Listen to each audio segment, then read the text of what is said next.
Great running, John. Let's go, John. Let's go, mate. Let's go. Come on, John. Right to that finish line. Top effort, well done. Keep going, John. So, third consecutive year of the Telford 10K, and this is the mildest we've known. It's 12 degrees already. In fact, as I always like to say when it's 12 degrees, a few years ago we were on holiday in Devon in August and it was that temperature. So here we have December in Telford. So it's about 2 hours before my race and 3 hours before Dawn's, which is early even for me getting to a race. But there is the Wave 1 race, which is the elite men, kicking off before mine. So we like to be here in good time to get some good footage, watch the first race, take part in my race, which is Wave 2 for the elite women and middle of the pack men. And then there's Dawn's race, which is everyone else. So we'd stayed overnight in a nearby Airbnb, so after some breakfast and catching up with the latest running YouTube, it was time to make our way over to Telford Park for the third year in succession.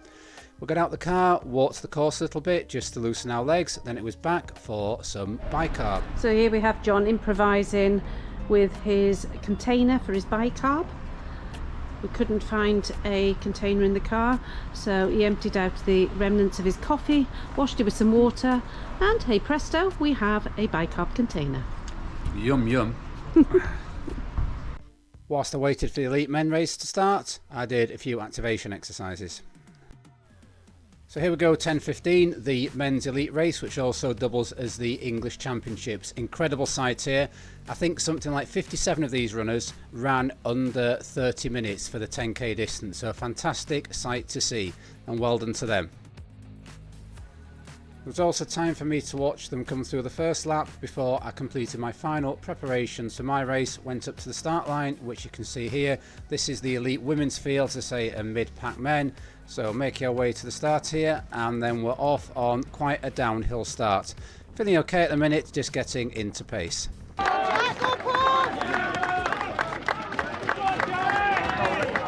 I expected to be near the back of this field, and so it proved.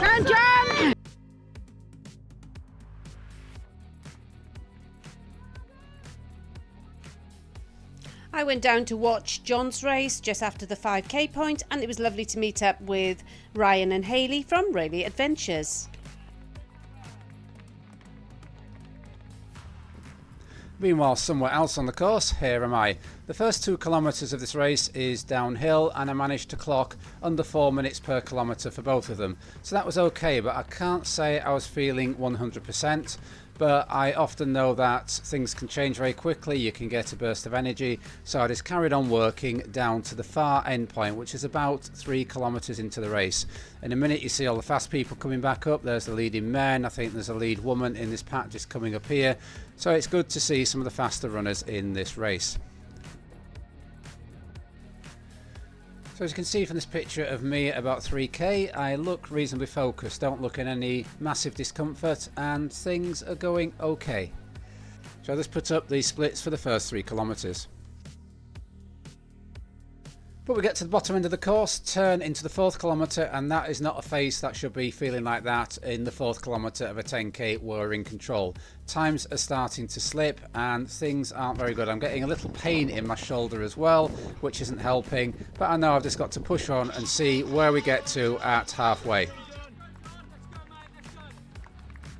Are you on for it? Try again. Yes, indeed, was I. So halfway in around 2012, not a disaster. I'm wearing the Nike Vaporfly 3s here, not causing me any particular problems, but I'm usually quite an even pacer in a race, so I could expect, if I've gone through halfway in 2012, somewhere around 40-30 if I could keep things going. But I knew in my heart that things weren't right. You can see me pushing on through 6k, 7k, on a little off-road section you have to go on, and then down to the big turn at the end of the railway line. And oh dear, you can see I'm completely dropping off a cliff here. I've got really bad stomach problems. I don't think things have digested properly. My legs are weak. I am still working quite hard, as you can see from my face, and my heart rate actually gets to the same as it did in the Wilmslow 10k 3 weeks ago. But I just have to salvage a bit of pride, push as far as I can, and try and get to the finish in a time at least I can take something away from that is positive. Shout out to Sam Bassett for this clip. Do go and check out his channel, really good content. It's totally not my day there. I have my doubts on the off. I tried to put them to the back of my mind. Not being well all week, you might be able to hear my voice here. Heart rate high all week. HRV down last night. But you know, you think, ignore these, only numbers on an app. Let's give it a go. And I did for about 2k. I was vaguely on pace, but after that, wow, I couldn't even get to half marathon effort. So I did what I told Dawn to do. If it's not happening, just get a good solid trainer in the bank, and we go again. Oh, it's good to see Dawn's race away through. So yes, I'd had quite a long wait for my race as I'd watched the other 2 races. So I wasn't expecting great things, but I was looking to have a good solid run. And here I am going down the hill, just about to give John a wave saying I was happy. And yeah, let's just get this done.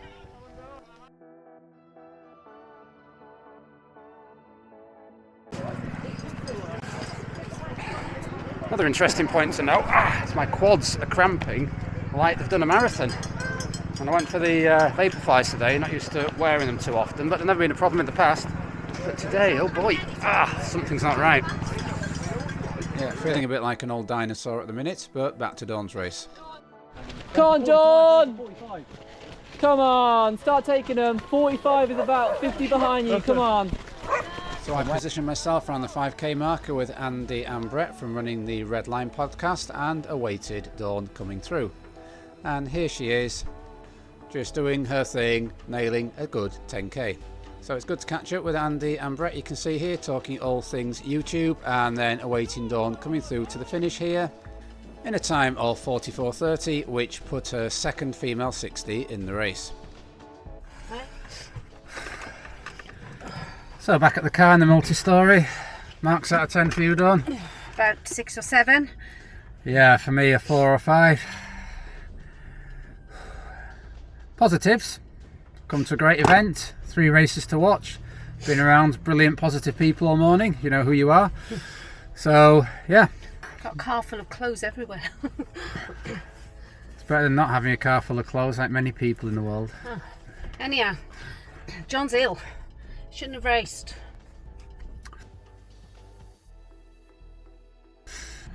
Yeah, if somebody I coached had been describing the symptoms I've had to me, I would have said think very carefully about racing and what you want out of it. If you're looking to run a fast time, then maybe it's not the time to do it. If you just want to go and have fun and roll the dice and see what happens, then perhaps go for it if you're an experienced, sensible runner. So that's what I did. I rolled the dice. Oh, good. Yeah, absolutely knackered. Say quads were trashed at the end like I'd run a marathon. I call it the Battersea Park virus because I think Yeah. Tim's been poorly for since he did the Battersea Park 5k. You've been not sick enough not to run or go to work, but enough virus in you, I think, to stop you from performing. Yeah, I think well enough to run, not enough to compete. Race. Yeah, compete and race. Yeah, I mean, you've been full up with like sinus and gunk. And that actually does have an effect on your body overall. So next up, the Boxing Day 10k in East Parking Hull. Can we go sub 40? virus free, hopefully. Gentle lunchtime shakeout the following day. So let's try and make sense of all that. What went wrong? So essentially, I've not been 100% well. Head cold about a week and a half ago, seemed to go away, and now it's come back as really gunky head, heavy sinus. So not ill enough to have time off work or time off running, but probably not well enough to be looking at running 100% full send, all in for a 10k race. So many kind messages on my Strava feed. If you don't follow me and would like to do so, it's John Broom on Strava. So thank you for all those, and the many lovely people we met at the race yesterday. People who came up to us, said they enjoyed the channel and being around fellow YouTubers. Really good to talk things YouTube, racing, parkruns, etc., and spend time with you folk. So I'm not downhearted. I had a lovely day out. Got in the end a strong trainer and out of it. Got to support other people racing. Got to enjoy Dawn putting in a good solid effort. She gave hers about 7 out of 10, which I'd agree with. Not a best day, but not a worst day either. So yeah, a happy experience. And I've learnt now in running, I've been around long enough, don't get too excited by a good time, and don't get too downcast by a poor time. So next stage, try and shift this at what I think is a sinus infection. So I'm on some heart medication called Ramipril, which means you can't take sinus medication. So like the fall in the 1986 song, was 85, I'm gonna have to ask Mr. Pharmacist if he can help me out today in his usual lovely way. Anybody remember that one? Mr. Pharmacist. And as I speak to you now, it is 10 days from the Eastall Harriers Boxing Day 10K, a flat course around East Park in Hull, where they have the Hull Park Run, 4th fastest park run in the country. So, if well again, we'll have another shot there. Yeah, it's a tricky one, knowing when to run and when not to run. I think if yesterday had been a half marathon, or certainly a marathon, I'd have been in trouble completing it, because it's a 10K and that's my thing, and I knew the course and I was able to get to the end, albeit in a slightly disappointing time. I know my own body very well. And look at how I told Dawn, standing next to Ryan and Haley at halfway, what a good time I was having. Enjoying it. So it didn't affect her race. I think you're going to have to accept, if you're a runner who trains all year round and races all year round like I do, there are going to be periods where you're under the weather, and you have to accept what comes and make that decision whether it's sensible to do a race or not.